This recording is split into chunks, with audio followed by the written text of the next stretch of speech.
Salut Thomas, comment ça va? Ça va et toi? Écoute, très bien, on se retrouve ensemble. Bon, j'aurais aimé qu'on fasse cette interview dans d'autres circonstances. Mais bon, c'est comme ça. On se retrouve aujourd'hui pour parler de ta blessure. Tu as subi donc une rupture du tendon d'Achille il y a quelques semaines au Major de Rome.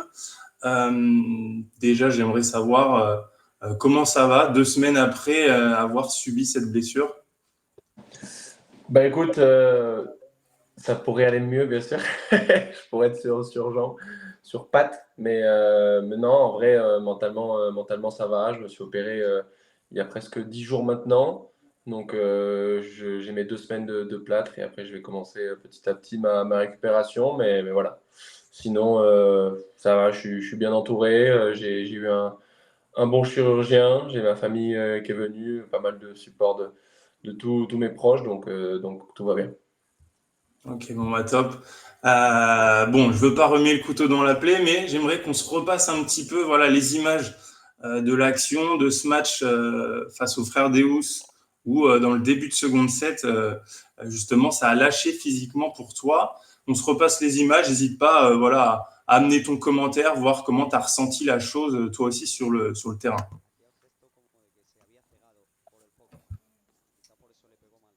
Donc voilà, on est dans le début de deuxième set. Vous avez pris le premier set en plus avec Jesus Moya.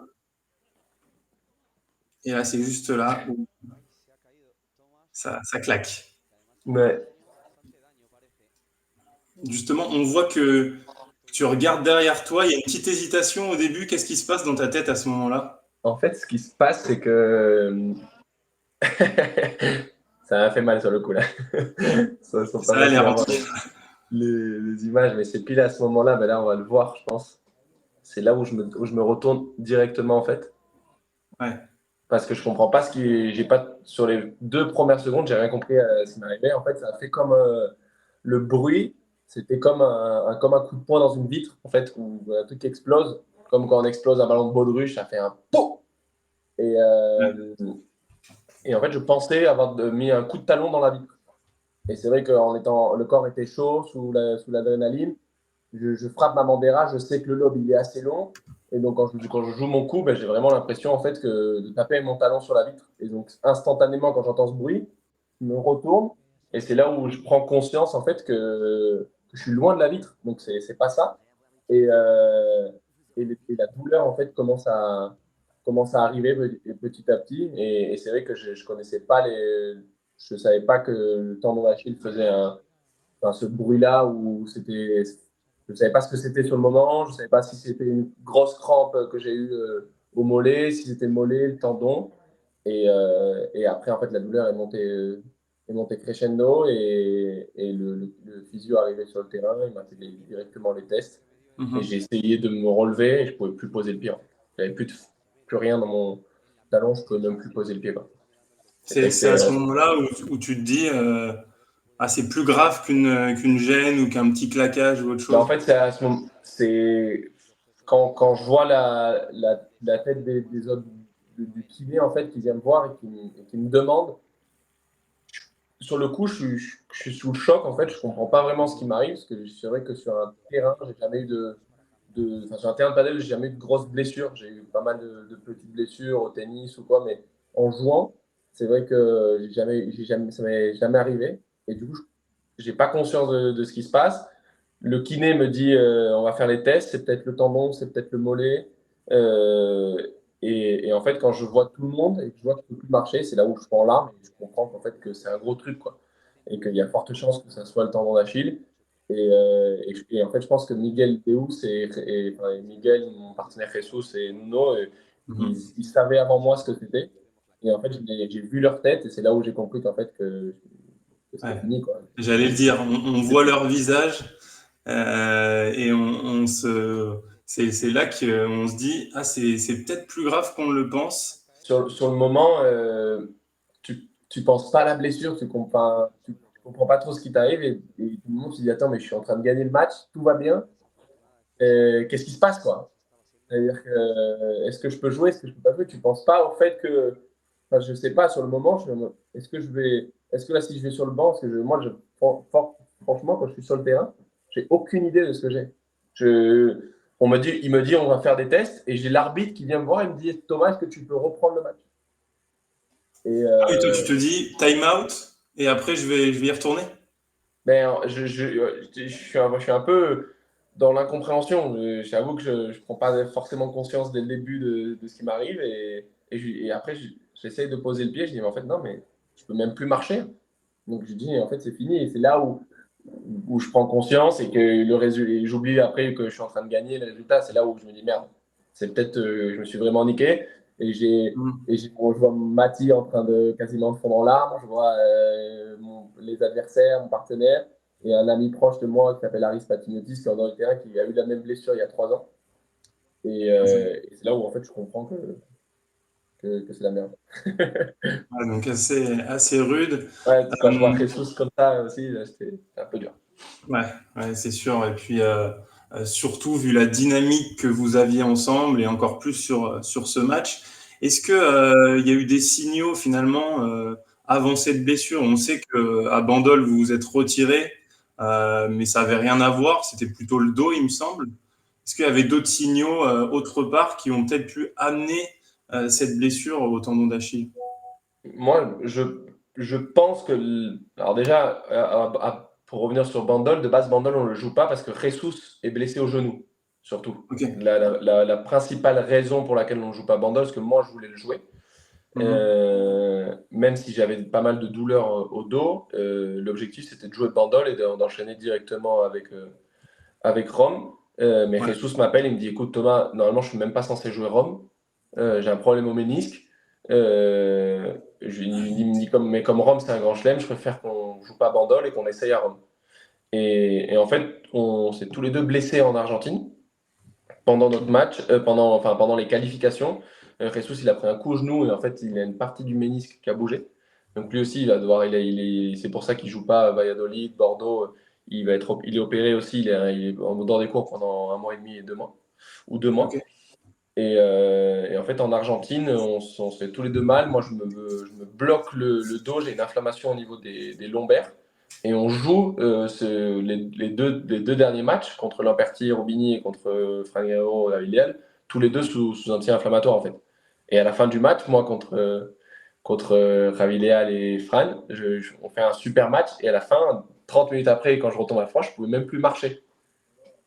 Donc Et j'étais justement, je complètement. voulais revenir plus tard sur ce match parce que j'ai trouvé votre niveau de jeu sur ce match incroyable. Et là, tu me dis que vous étiez Et sous anti-inflammatoire. on était tous les deux blessés en fait. Enfin, moi j'étais blessé avant lui pendant le tournoi et lui il s'est blessé, je sais plus si au dernier tour des qualifs ou contre l'Imperti Aubigny et il m'a dit Tom, j'ai une mal au genou. Le problème c'est que Ressus il exprime pas, c'est un guerrier, il exprime pas vraiment ses douleurs. Et il me dit j'ai un peu mal au genou. Je lui dis bon ben on va voir ce que c'est. Et quand on rentre tous les deux, ben, on va tous les deux faire une écho. Et lui a fait une IRM, il a un problème au ménisque. Moi j'ai l'inflammation des lombaires. Donc avant la semaine de Bandol et de Rome, on fait une semaine quasiment d'arrêt. Où moi je vais au kiné tous les jours pour essayer de récupérer pour Rome. Et c'est vrai que j'arrive à Rome, je suis pas forcément en forme physiquement, lui non plus. Euh, et le problème des lombaires, c'est qu'en fait, ben, quand les lombaires vont pas, c'est les ischios qui prennent. Puis après, les ischios, quand ils peuvent plus, ben, c'est les mollets. Et je pense qu'une des raisons pour laquelle le tendon a lâché, c'est parce que ben, de jouer sous anti-inflammatoire pour cacher ma douleur au lombaire a fait que ça a caché ma douleur en fait partout. Ouais. Et que je pense que c'est une des raisons pour lesquelles le tendon a pété. Mais c'est vrai qu'on dit que le tendon il peut péter même si toi tu es en parfaite forme physiquement et que sur un mauvais appui, il peut lâcher, quoi. Ouais, ouais, donc c'est peut-être ouais, une répercussion ou au moins un déplacement de la douleur. Est-ce que justement tu peux nous parler un petit peu plus précisément de la nature de ta blessure et puis aussi de la gravité de cette blessure? Ben, en fait, c'est le tendon qui tire sur le mollet. Et en fait, comme, je ne sais pas exactement le mot, mais c'est un excès d'extension Ok, pendant l'appui. Et en fait, quand j'ai voulu repartir, c'est le tendon d'Achille qui s'est séparé du mollet. Donc, qui a d'accord. pété. Donc, forcément, comme je te disais juste avant, je pense que c'est à cause des douleurs que je venais d'avoir des précédents tournois. Et après, le temps, donc là, je vais être 2 semaines à peu près sous plâtre. Et après, je vais avoir 1 mois et demi de botte de marche. puis entre 4 et 5, 4 mois de rééducation et de reprise de l'entraînement petit à petit. Donc j'aimerais, normalement le but c'est d'être en janvier, de pouvoir reprendre l'entraînement à 100% et espérer reprendre la compétition février, mars. Ça c'est l'objectif qu'on a Ok. avec les kinés, le docteur et mes entraîneurs. Donc finalement, presque comme un début de saison classique en 2026. Exactement, ouais. Euh, et puis du point de vue, donc tu l'as dit, tu t'es fait opérer maintenant sous plâtre. Qu'est-ce qui se passe pour cette opération en fait? Comment j'ai envie de dire, il rafistole ton tendon? Bon, c'est de la couture. Ouais, c'est Ils vraiment prennent ça. ton tendon et ils le raccrochent au mollet avec des Ok. fils et en fait ils cousent ton tendon au mollet quoi. Ils le rattachent. Moi j'ai la vidéo carrément du chirurgien qui m'a pu envoyer comment ça s'est passé mon opération et en fait ben, il y a, le tendon est complètement séparé du mollet. Du coup le mollet remonte et du coup il retire le mollet en bas pour attacher le tendon. Donc, tu le disais, enfin, mentalement, c'est sûr que ça doit être vraiment dur à surmonter comme épreuve. Tu le disais, en plus, t'as pas eu beaucoup de grosses blessures. Là, en ce moment, qu'est-ce que tu mets en place justement pour voilà, passer cette blessure et revenir dans de bonnes conditions? Mais ce que je disais, c'est que j'ai pas eu de grosses blessures au paddle. Parce que ceux qui me connaissent, la plupart des gens me connaissent grâce au paddle. Mais c'est vrai qu'au tennis, moi, j'ai eu énormément de blessures. C'est dans la raison principale pourquoi j'ai arrêté le tennis. Je me suis fracturé le tibia péroné. J'ai eu Osgood-Schlatter pendant 1 an et demi. J'ai eu pas mal de déchirures aux abdos, des tendinites au bras. Donc, j'ai eu beaucoup de blessures quand j'étais plus jeune. Et c'est vrai que voilà, j'ai un peu l'habitude hein, du process pour revenir. Mentalement, aujourd'hui, ça va. Peut-être que dans 3 mois, quand je verrai mes potes jouer Roland Garros et moi être sur le canapé, ce sera un peu plus dur pendant les championnats de France. Mais aujourd'hui, ça va. Je sais qu'il faut que je me récupère. Je suis hyper motivé. J'ai envie de faire les choses mieux de ce que je faisais avant, même si je pense que j'essaie de mettre un maximum de choses de mon côté pour être bien physiquement, sur la nutrition, le sommeil, la récupération et continuer à faire ce que je faisais et améliorer les mauvais points, on va dire. Même Ouais. si je pense qu'à chaque fois, il y en avait de moins en moins. Mais on peut toujours s'améliorer et pour revenir le plus en forme en 2026.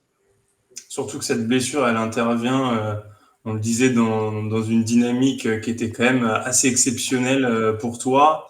Et puis, elle intervient aussi avant les gros tournois français, Bordeaux, Roland-Garros, et puis forcément les championnats de France. C'est vrai. Ou aussi, je pensais à Roland-Garros où tu as des points à défendre. À quel point ça va impacter notamment ton classement, tous ces tournois que tu vas pas pouvoir faire?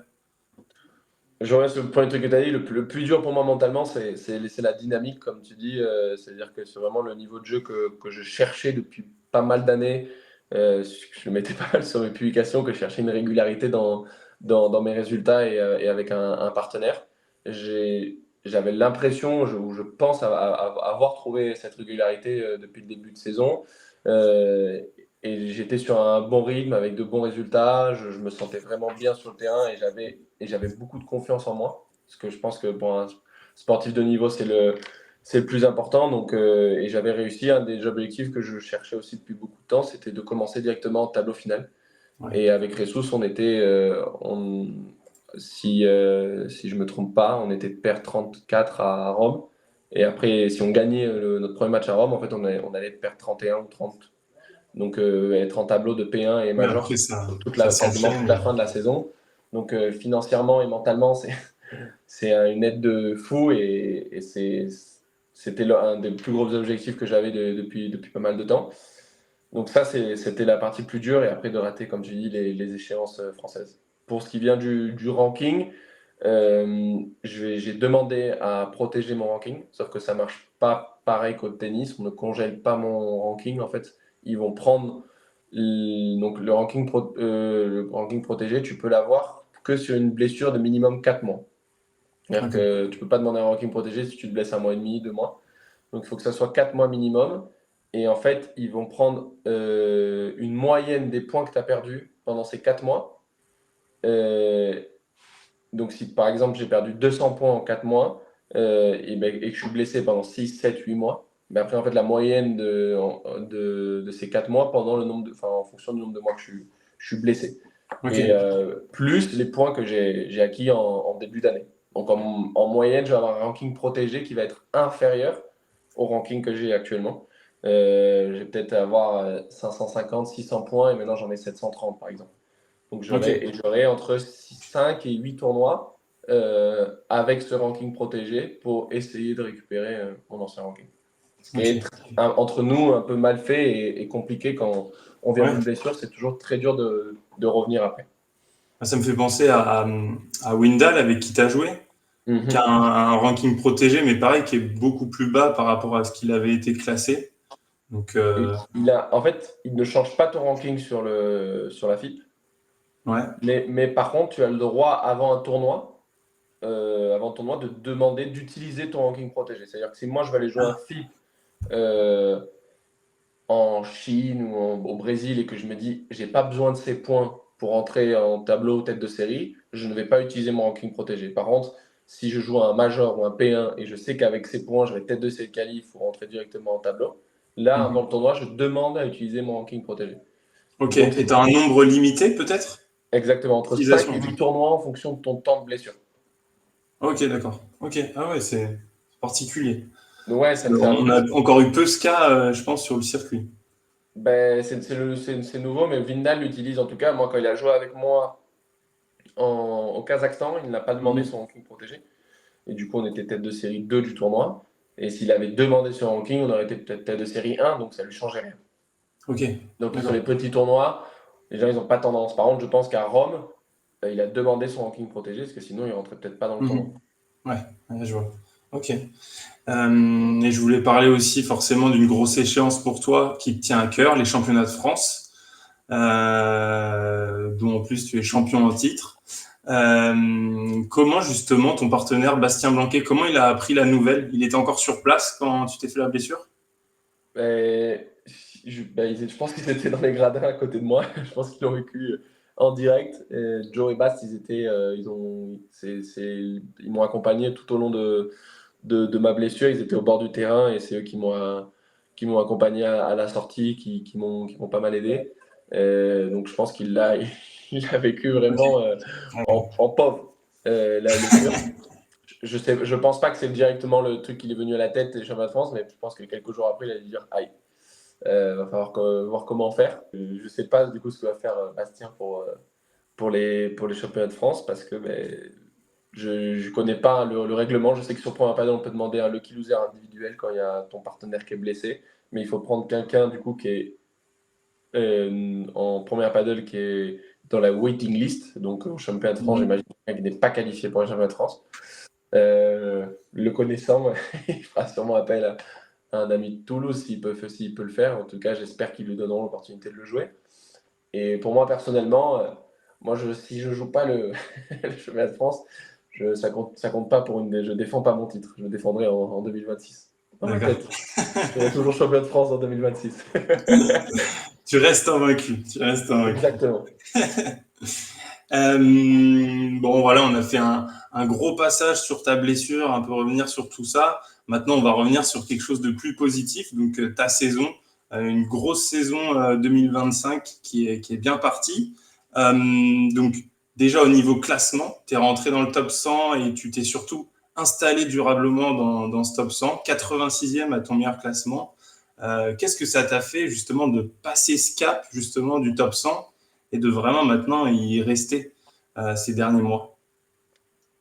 Je crois que j'en avais parlé pas mal avec Franck. C'est vrai qu'il y a eu pas mal d'articles dans Panel Magazine qui disaient que de passer le cap du top 100, mais moi j'ai été beaucoup de fois dans le top 100. En fait, il Ouais. faut savoir qu'entre 95, 90, 95 et 105, ça se joue peut-être à 50 points de différence. Mhm. Et en fait, si tu fais un bon tournoi ou un mauvais tournoi, tu peux directement passer de la 98 à la 105e ou de la 105e à la 95e. Enfin, il y a beaucoup de changements, donc c'est vrai que ça faisait pas mal de temps que j'étais, on va dire, aux portes et je rentrais, je sortais, je rentrais, je sortais en fonction des résultats un peu irréguliers que j'avais.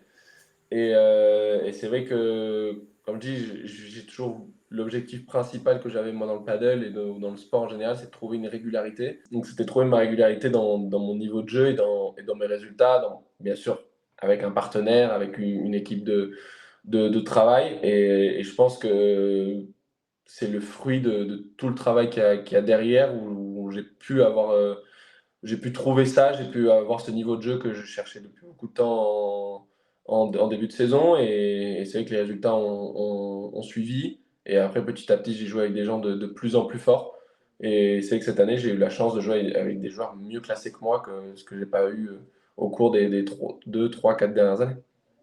Donc ouais, c'est cool. J'étais vachement content. J'aurais bien aimé continuer sur cette dynamique, mais je me fais pas de soucis que je la retrouverai. Et justement, donc, est-ce qu'il y a quelque chose que tu as mis en place spécialement cette saison pour vraiment trouver cette constance ou quelque chose que tu as fait différemment par rapport aux autres saisons? Je sais pas.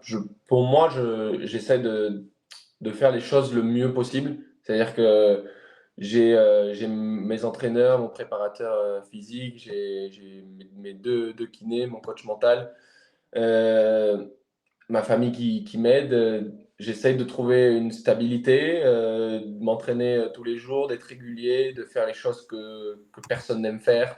Euh, S'entraîner tous les jours, même quand on n'a pas envie de s'entraîner, faire sa récupération, essayer de bien manger.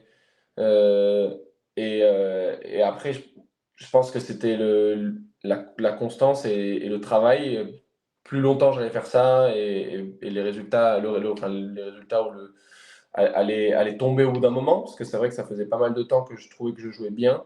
J'ai eu pas mal de bonnes victoires, mais après pas mal de défaites, donc c'était un peu trop irrégulier, on va dire. Et, euh, et c'était voilà, trouver cette régularité. En 2025, je pense que ce qui a fait la différence, c'est que j'ai pas perdu un match que je devais pas perdre. C'est-à-dire que toutes les personnes qui étaient en dessous de mon ranking ou à mon ranking, j'ai gagné tous mes matchs. Et j'ai gagné quasiment aussi tous les joueurs du top 80-90. J'ai pas perdu un seul match. Je crois que si j'ai un bon souvenir, je pense que mes deux défaites les plus basses, ça devait être contre Marquiles Tonetsens et Chipi Villarigno, qui sont entre la 60 et la 70e place, peut-être 80. Mais j'ai pas de souvenir, après peut-être que je me trompe, mais d'avoir perdu en dessous. Je crois que j'ai perdu Mhm. tout le temps sur des joueurs qui étaient 30, 25, 40, 50. Donc c'était ça un peu l'objectif.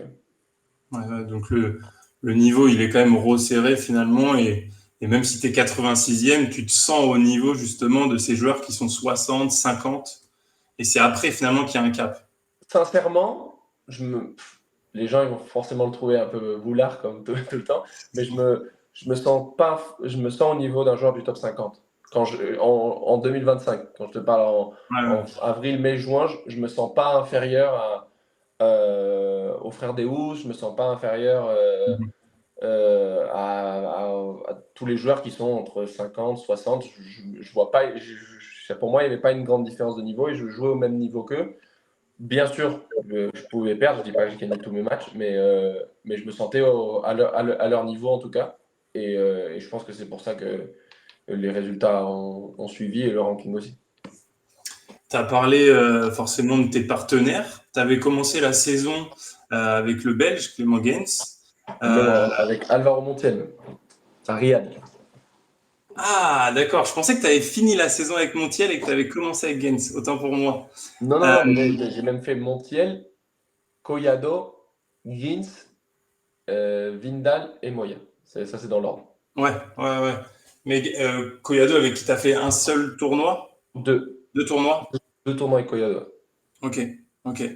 Moi, je voulais revenir sur Gaines parce que vous avez joué plus de tournois ensemble et puis j'ai l'impression qu'il y avait eu une vraie association. On pensait que ça allait durer, ça s'est fini après Bruxelles. Qu'est-ce qui s'est passé entre vous? Non, non, alors je veux pas te te contredire, mais j'ai pas fait je fais la décision de plus faire de projet avec un joueur parce qu'en Ok. fait, dès que mon partenaire ou moi j'ai une autre opportunité, on a forcément tendance à changer de partenaire. Ouais. Donc j'ai fait de projet avec personne cette année. J'ai commencé la saison avec Alvaro. On a dit qu'on allait jouer ensemble, mais que si on avait tous les deux une meilleure opportunité, on changerait. Donc j'ai commencé la saison avec Alvaro. Il y a eu le boycott, le faux boycott entre guillemets. Mhm. Où les joueurs ont plus refusé de jouer, ils n'ont pas été obligés. Mais ça c'est un autre sujet. Donc j'ai joué avec Alvaro. Il y a eu la pause de tournoi et après j'ai demandé à Guille Collado qui s'est retrouvé sans partenaire de jouer la tournée sud-américaine avec moi. Et après, donc lui, il a été appelé par Diestro. Donc j'ai appelé Clément, qui m'avait proposé de jouer en début d'année. On avait dit qu'on jouait Doha et Bruxelles ensemble. Donc, c'était convenu 2 tournois. Euh, et après Bruxelles, on s'était appelé, on a dit on peut continuer forcément à jouer ensemble. Finalement, il ne pouvait pas jouer l'Argentine et le Paraguay et ni un FIP que j'ai joué du coup avec Dani Vindal juste avant. Du Ok, coup, ouais. j'avais appelé pas mal de monde pour jouer un FIP ce week-end et je me suis retrouvé à jouer avec Dani.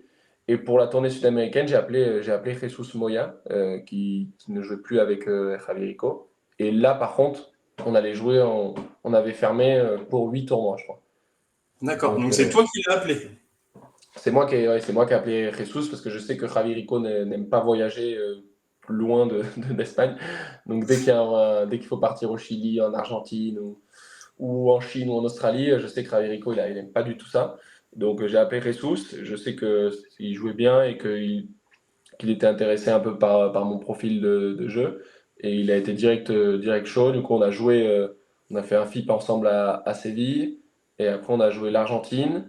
On devait jouer Bandol, Rome, Valladolid, Bordeaux, Malaga et Barcelone. Donc on devait faire ces 8 tournois ensemble et faire un point fin juillet pour savoir si on continuait ensemble. En tout cas, c'était ça l'objectif. C'était le premier vrai petit projet que j'avais formé avec quelqu'un cette année. Mais sinon, c'était que des accords sur quelques temps. D'accord. Ouais. Et puis en plus, Ressus Moya qui a un bon classement, qui était à peu près 20 places au-dessus de toi quand vous vous êtes mis Exactement. ensemble. Mm. Donc, plutôt intéressant, comme tu le disais, pour rentrer dans les tableaux. Et c'était un joueur qui a le même profil de jeu que moi et qui a fait le même des mauvais débuts de saison en 2024. Donc en fait, on défendait tous les deux aucun point. Donc on montait forcément sur chaque tournoi qu'on faisait. Mhm. Donc on a tous les deux pris des points en Argentine. On savait que si on faisait un bon résultat à Bandol ou à Rome, en fait, on allait tout le temps prendre des points et monter et se forger d'être une paire de table au final. Donc en fait, Ouais. c'était ça l'objectif. On a été un peu coupé. mais, euh, Et tu le mais disais, ouais. vous avez un jeu qui se ressemble. Qu'est-ce qui a vraiment bien matché entre vous et comment t'expliques ces bonnes performances dès le début de votre association finalement? Ben, déjà, c'est quelqu'un avec qui je m'entends bien en dehors du terrain. Et Jesus, c'est quelqu'un qui a besoin d'avoir son espace personnel. C'est quelqu'un qui a besoin d'être souvent seul. Et moi, je suis quelqu'un qui laisse vachement de liberté aux partenaires. Moi, tant qu'il arrive sur le terrain et qu'il se bat comme un chien, je Mhm. lui laisse faire ce qu'il veut. Je veux qu'il soit heureux en dehors du terrain. Et c'est vrai qu'il a eu pas mal de problèmes avec ses partenaires qui lui mettaient la pression de lui dire il faut s'entraîner à telle heure, il faut se coucher à telle heure, il faut que tu manges ça. Souvent, il y a pas mal de pression entre partenaires. Moi, je l'ai laissé libre. Je lui ai dit moi, tant que tu viens derrière moi et que tu smashes derrière la ligne, tu fais ce que tu veux la journée. Et, euh, et je lui ai laissé cette liberté. J'ai essayé de le comprendre. Et lui, il a essayé de comprendre mon jeu. C'est-à-dire que moi, je suis un joueur de droite très atypique. C'est pour ça, et j'ai très peu de gens qui comprennent ce style de jeu, parce que c'est vrai qu'on a plus l'habitude du joueur de droite un peu plus solide, moins agressif, qui construit peut-être un peu plus le point, Mhm. même si j'essaye d'améliorer pas mal ce côté-là. Jesus, il a directement compris, il savait que j'allais prendre beaucoup de place au filet, il savait que peut-être que les lobes au milieu, j'allais lui en prendre quelques-uns, et un peu comme Bastien. Bastien, il a très vite compris mon style de jeu. Il m'a très vite laissé un peu mon espace que j'ai besoin de prendre sur le terrain. c'est pour ça on s'entend aussi bien et on joue aussi bien ensemble. Et une fois que moi j'ai quelqu'un qui me comprend, qui m'écoute et qui est professionnel et qui a envie qui a faim, qui a envie, ça pouvait que marcher entre guillemets. Et, Ouais. euh, et après, ben, forcément, moi je venais avec pas mal de confiance en faisant des résultats. Et Jesus, c'est quelqu'un qui joue très très bien. Il faut juste qu'il reprenne confiance en lui parce que c'est un joueur qui a été 25e mondial. Ouais. Et il faut être conscient du niveau de jeu qu'il a et il faut lui rappeler. Moi, tout le temps, je lui rappelais, entre les matchs, avant les matchs, pendant le match, je lui rappelais qu'en fait, que c'est Jesus Moya. Tu n'es pas un joueur lambda, tu as été 25 mondial, tu joues très bien. Et en fait, je lui mettais que du positif Mhm. pendant, avant, après les matchs, en lui rappelant en fait qui il Ouais, était. puis qu'il est encore jeune et qu'il y a plein de choses qui peuvent arriver. Mais je pense que le plus important, c'était, je pense que c'est ça moi, je pense que c'est ça qu'il avait besoin, c'était que quelqu'un lui rappelle ce qu'il avait fait et à quel niveau il est capable de jouer et pas lui dire sur le moment même, ah, ça, tu fais pas ça bien. Moi, j'ai dit, mais Jesus, tu es un des meilleurs smashers du circuit. Si toi, tu dois smasher toutes les balles, tu smashes toutes les balles. Je dis, c'est pas parce que la piste au terrain il est plus lent, c'est pas parce que c'est ton jeu. Et s'il y a 40 A, tu me fais un bois et elle va dans les tribunes, moi, je vais applaudissais. Je disais, c'est bien, c'est ça. C'est ton jeu. Et si si on fait un jeu avec 4 fautes, bon, ben, on fait un jeu avec 4 fautes. On va essayer tactiquement de changer après ce qui ne va pas. Mais c'est peut-être notre jeu d'aller vers l'avant. Et c'est notre jeu de taper le main un maximum, de prendre de la place. Et finalement, ben, je pense que je lui ai redonné un peu confiance en lui avec les mots, en tout cas. Et après, forcément, les résultats aident énormément. Finalement, ce que tu dis, c'est un peu ce que toi aussi t'aimerais entendre. Je crois que tu en avais parlé, je sais plus où, de se faire confiance, notamment au smash, que tu pouvais très bien taper, même dans de conditions lentes. Et donc, c'est ça qui faisait de Bouffe vraiment une paire hyper dangereuse, notamment au smash, je trouve. C'est montrer de la confiance à son partenaire sur ses points forts, pour moi, c'est primordial. Je reprends l'exemple de Bast, mais Bast, c'est quelqu'un qui m'incite énormément dans les moments à venir taper, s'il faut que j'aille me mettre au centre. Et il m'incite énormément. Et Jesus, pareil. Et j'ai eu des partenaires aussi qui m'incitaient. Alvaro Montiel, par exemple, c'était un partenaire aussi qui m'incitait beaucoup à prendre de la place.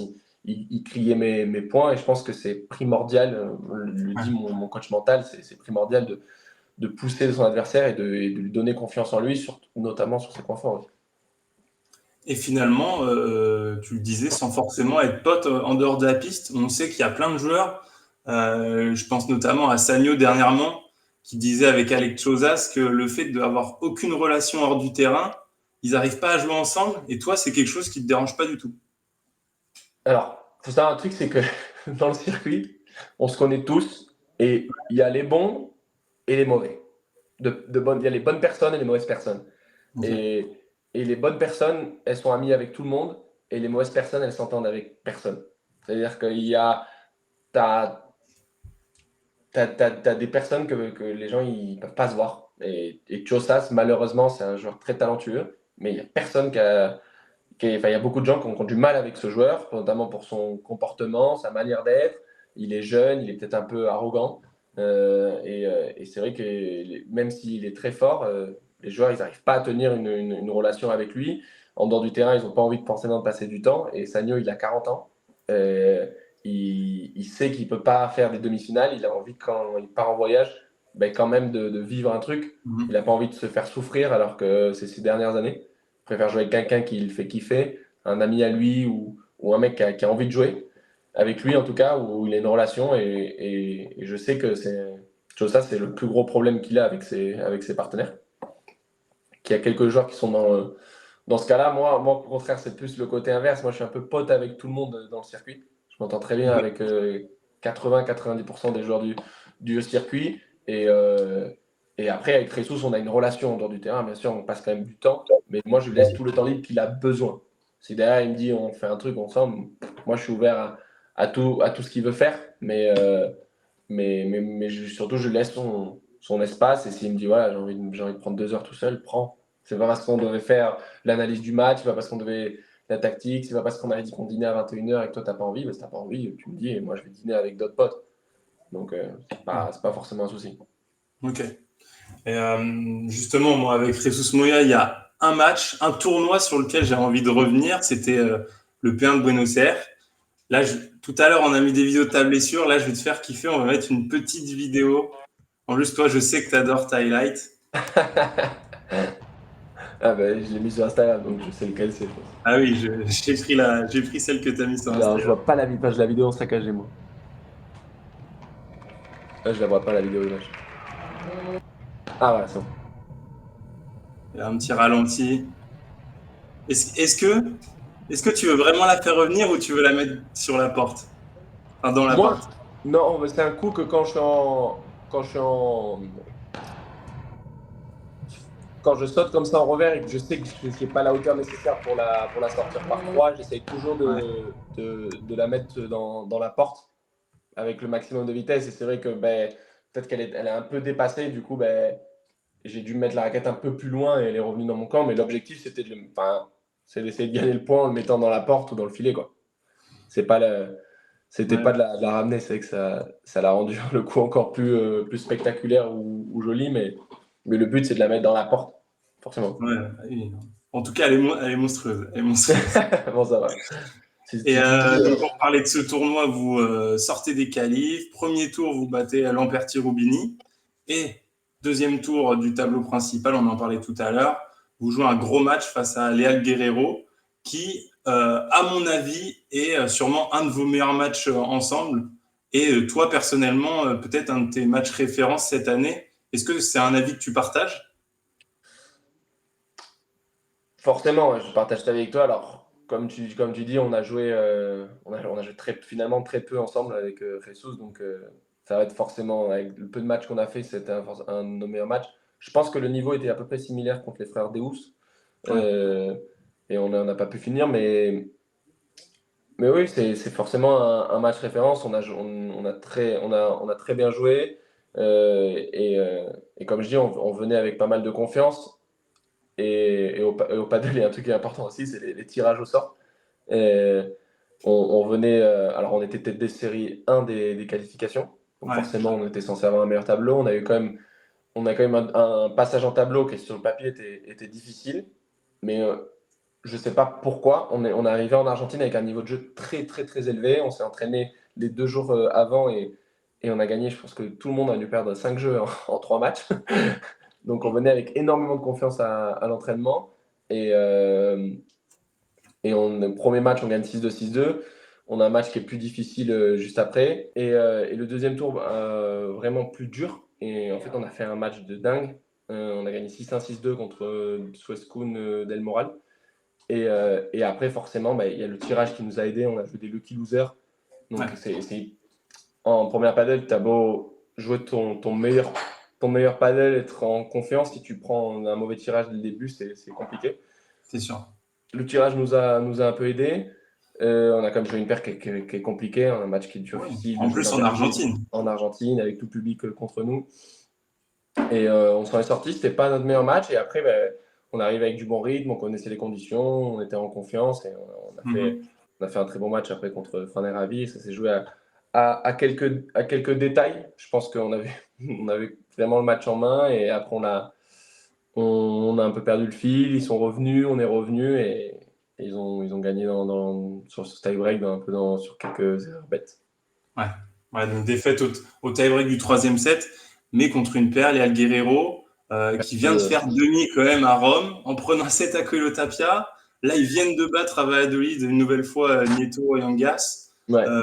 Toi, maintenant, comment tu abordes ces matchs face aux top joueurs, vraiment en tout cas les têtes de série de ce circuit? Comme je te dis, ça dépend forcément quelle tête de série. Si tu joues Galan Moto ou Tapia Coelho, je pense que tu abordes le match différemment. Mais après, je pense que toutes les paires te font jouer ou te donnent l'impression que tu peux faire un exploit, en tout cas. Et je pense que, à part vraiment ces deux paires qui sont en train de jouer à un niveau stratosphérique, sur un gros match, il peut se passer quelque chose. Tu peux créer une surprise.